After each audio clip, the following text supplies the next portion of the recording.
Welcome to The Explainer. If you're in nursing school, you already know this is one of the big ones you've got to master. Today, we're going to break down everything you need to know about diabetes management, basically following the patient's entire journey right from that first diagnosis through their daily life and the complications we're trying to prevent.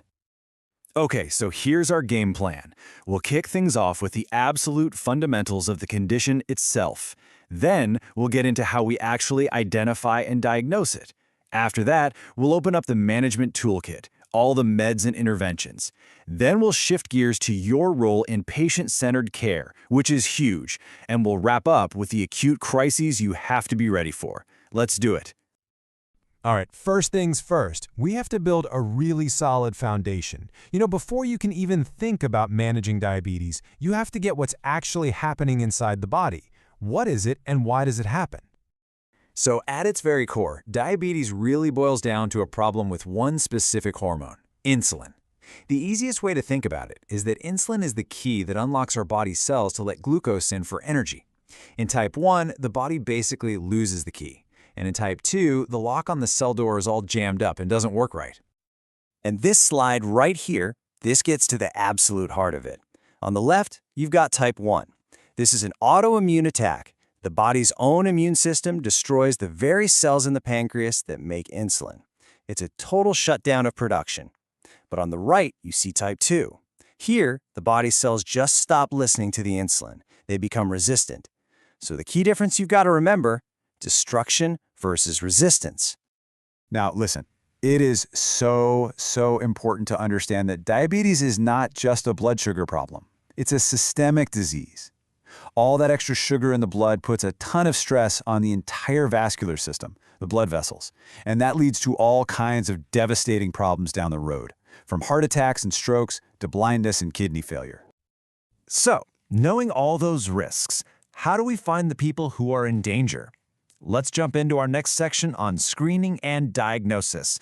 This is where we move from suspicion to confirmation with cold, hard lab data.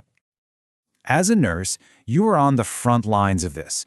It's your job to know these screening guidelines. So if your patient has a BMI over 25 and they check just one of these other boxes, a family history, being over 45, you name it, they need to get screened. This is how we catch this disease early, sometimes even before it's full-blown diabetes. All right, time to talk numbers. You need to know these, inside and out, for your exams and for your practice.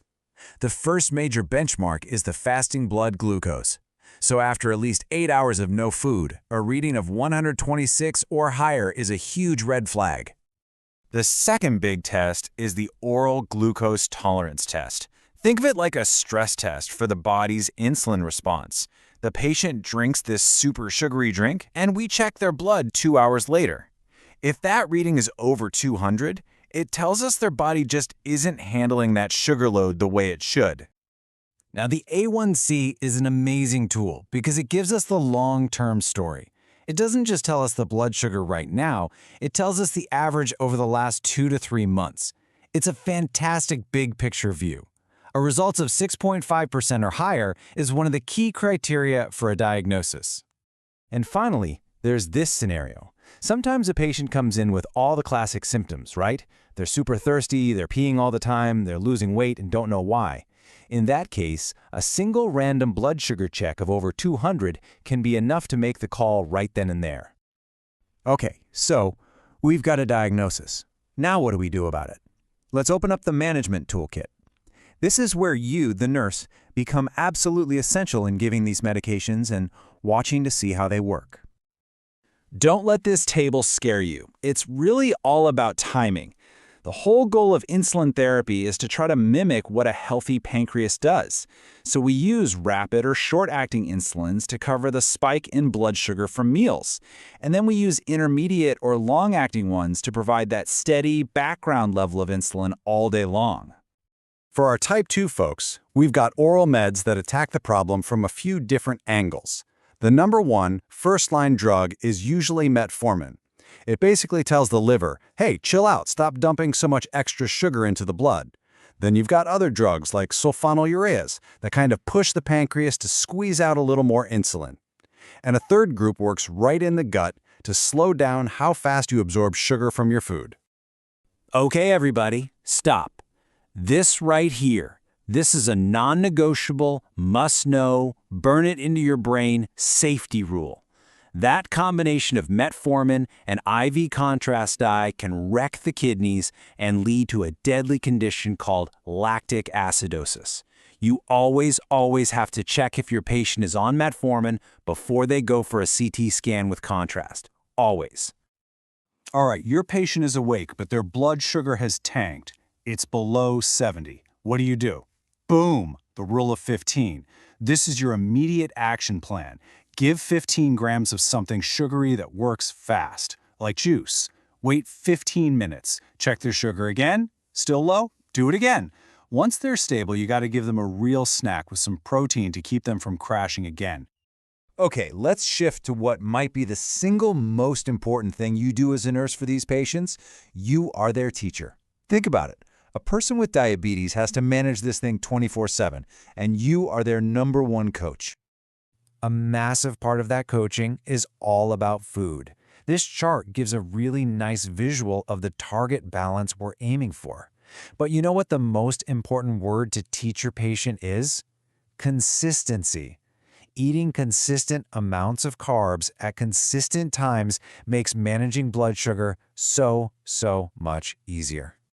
Because of nerve damage, called neuropathy, patients with diabetes can literally step on a nail and not even feel it. And that can lead to horrible infections, ulcers, and even amputations. So preventing foot problems is everything. These rules you see here, they are not suggestions. You have to hammer these points home with every single patient. Getting sick, even with just a cold, puts a huge amount of stress on the body, and that stress makes blood sugar go nuts. A common and really dangerous mistake patients make is thinking, oh, I'm not eating, so I should stop my insulin. No, that's the exact opposite of what they should do. These sick day rules are an absolute lifeline. And for our last section, let's get into the high-stakes situations. We're talking about the acute emergencies that land people in the hospital and the long-term damage that you are working so hard to help your patients avoid. Okay, DKA versus HHS. This is a classic nursing school test question, so listen up.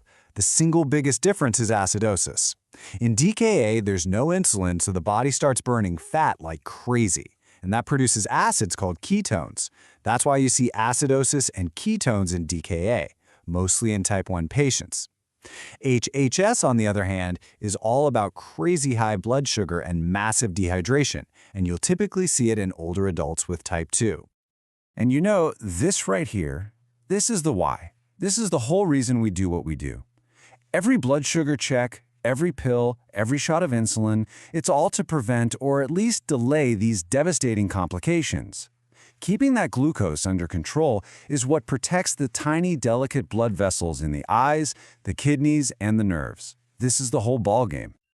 So, we've walked through the science, the numbers, the meds, and the protocols. But nursing is way more than that, right? The real question, as you move forward in your career, is how are you going to take all this knowledge and turn it into real, compassionate care that actually empowers your patient to live well with this disease? What's going to be your key message for them?